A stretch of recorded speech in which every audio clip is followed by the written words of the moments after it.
Assalamualaikum warahmatullahi wabarakatuh. Perkenalkan, nama saya Wahyu Ramadan dengan nomor induk mahasiswa P3922046. Kali ini saya mau memaparkan ujian tengah semester saya dengan mata kuliah literasi data dan pemrogram teknologi. Analisis daerah 3T.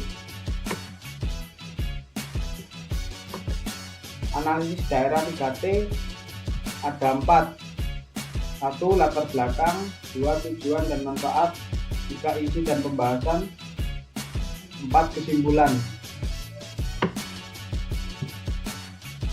Latar belakang.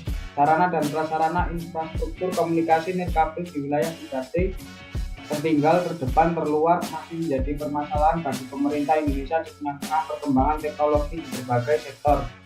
Kurangnya layanan broadband di wilayah-wilayah tersebut membuat pemerintah melakukan berbagai program agar tidak terjadi kesenjangan antara wilayah komersial dan non-komersial.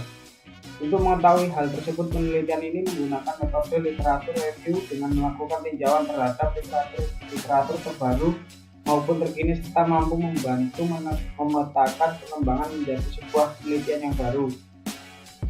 Hasil dari penelitian ini menjelaskan bahwa optimalisasi infrastruktur komunikasi nirkabel di wilayah 3T pada saat ini sudah banyak mengalami perkembangan, walaupun masih terdapat beberapa daerah yang belum menikmati layanan komunikasi nirkabel. Pemerintah Indonesia sendiri melalui Kemenkominfo dan berbagai instansi saat ini masih melakukan perkembangan infrastruktur komunikasi nirkabel dengan skema yang bertahap dan berharap semua program-program pengembangan sarana dan prasarana tersebut dapat diselesaikan pada tahun 2024. Tujuan dan manfaat dibagi menjadi 2. 1. Memberi informasi tentang status literasi digital di wilayah 3T. 2. Mengetahui perkembangan kecepatan dan jangkauan internet.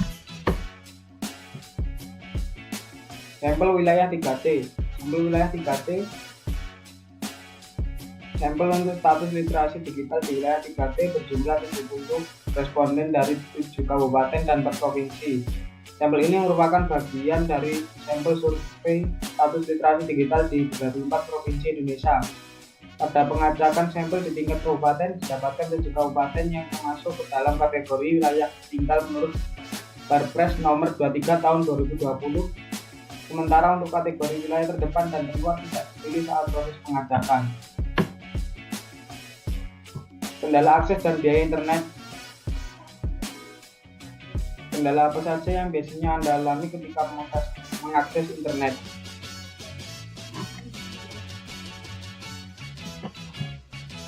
Berapakah perkiraan rata-rata biaya akses internet Anda pribadi secara individu yang dikeluarkan per bulan? Perkembangan kecepatan dan jangkauan internet. Bagaimana kondisi kecepatan internet saat ini dibandingkan pada 5 tahun lalu? Bagaimana kondisi luasan cakupan atau jangkauan internet saat ini dibandingkan pada 5 tahun lalu? Penanganan hoax. Menurut Anda, apakah keberadaan berita atau informasi yang salah atau tidak sesuai fakta atau hoax adalah merupakan permasalahan serius?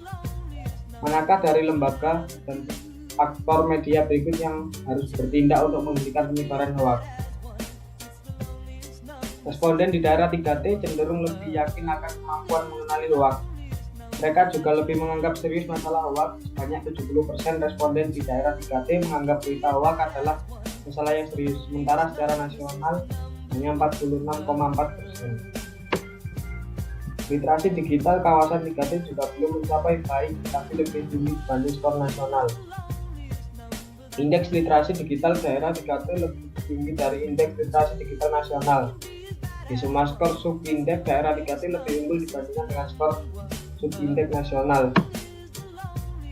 Kesimpulan. 1. Akses dan penggunaan. Akses internet semakin cepat, terjangkau, dan tersebar sampai ke pelosok. Namun kendala yang biasanya dialami daerah 3T adalah jaringan tidak stabil. Fasilitas bersama untuk internet lebih banyak digunakan dibandingkan nasional is the fourth largest planet in the solar system. 2. Penanganan hoax. Kementerian Kominfo, TNI atau Polri diharapkan berperan menghentikan penyebaran hoax. Facebook dan WhatsApp paling banyak digunakan sehingga rentan juga disalahgunakan untuk menyebarkan hoax. Sekian pemaparan dari saya. Terima kasih. Assalamualaikum warahmatullahi wabarakatuh.